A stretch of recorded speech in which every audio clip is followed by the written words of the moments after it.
Do you look at the glass as half full or half empty? Doctors say people who are more optimistic may actually reduce their risk for heart disease.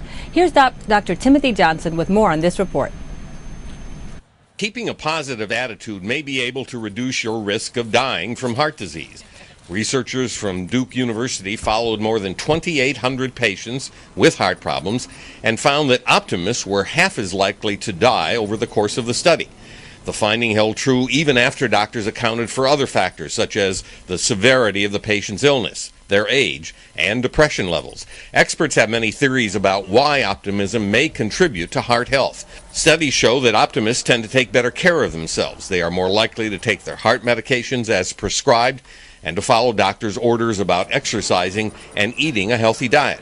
Another possibility is that pessimists have more stress, which can cause inflammation in the bloodstream and increase heart risk. While optimism is a trait often present from birth, experts say people can improve their well-being with positive thinking by counting their blessings, always hoping for the best, and not dwelling on negative emotions. With this Medical Minute, I'm Dr. Timothy Johnson. Joining us today to give us more insight on why having a positive outlook can help your heart is Dr. Catherine Muller, a psychologist at the Montefiore Medical Center in New York City. Welcome, Dr. Muller. Thank you. Good morning.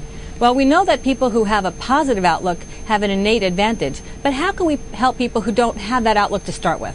Well, the good news is that we can actually work on that. We try to help people who may not be optimists begin to think and act a bit more like an optimist. We can coach them to actually look at the way they're thinking and try to balance it, to see not just the negatives, but the positives and even the neutral things within the way they're thinking. So what kind of tools can we offer them? Is there a general set of tools that we can say, improve your light or put yourself in a certain surrounding? Are there specific tools that we can offer them? There are. Many therapists like myself will offer people something called cognitive behavioral therapy. This is something that people can also do on their own. Essentially, what this is looking at your thoughts and trying to balance them out by using facts and information.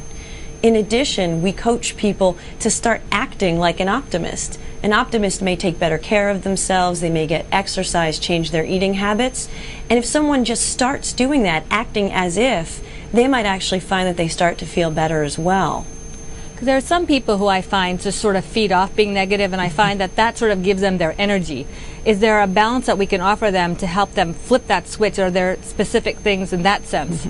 I think so. I think they're similar, helping the person look at their environment, figuring out what makes them feel good. So even if their tendency is to be negative, they can still be shaping their environment. For example, things that they enjoy like movies, music, books, making sure they have enough of those things in their life to balance out that negative tendency. So that would be one way we could help them. Okay, because I find that there are people who, when they're negative, it's almost like they're afraid to be optimistic that it'll go wrong, that even the idea of being optimistic is negative. No, that's a great point. A lot of people do that. I think what we try to do there is help them see that has this negative perspective actually worked? If we look at evidence from their lives, how they've lived, their successes, other things there, to help them see that they probably have done better than they think, and there might be some positive outcomes that they're ignoring. And if we take the optimist, are there things that we can offer them to help them be aware of how their optimism is part of their success and part of their overall health, and help them actually excel in those ways and stay even more healthy? Absolutely. I think starting by talking about it like we are today, helping them see that their coping style, their positive attitude is actually quite healthy, and nurturing that. So continuing to do those healthy things like taking care of yourself and thinking about the situations in your life in a balanced way to sort of boost what they're already doing naturally. Is there an emergency kit that we can come up with to say that if you're going to be put into a situation, whether it's a family event or a procedure, that you can actually put these things together to help yourself be more optimistic in those cases? I think so. I think what we can do is sometimes come up with what we'd call a coping strategy, or even a coping card, a little index card where you have this information, reminding yourself of how you've coped in the past and how well you've handled things in the past, so that you're not so negative or pessimistic strategic in looking at those situations. Your coping kit or your emergency kit might also include things that you know you enjoy so that you can balance out scary or negative or even upsetting things. And again, that would mean things like your favorite music, your favorite book, even things like pictures of people in your life that make you feel better, that make you feel connected. Well, that sounds great. Thank you, Dr. Muller. Thank you so much.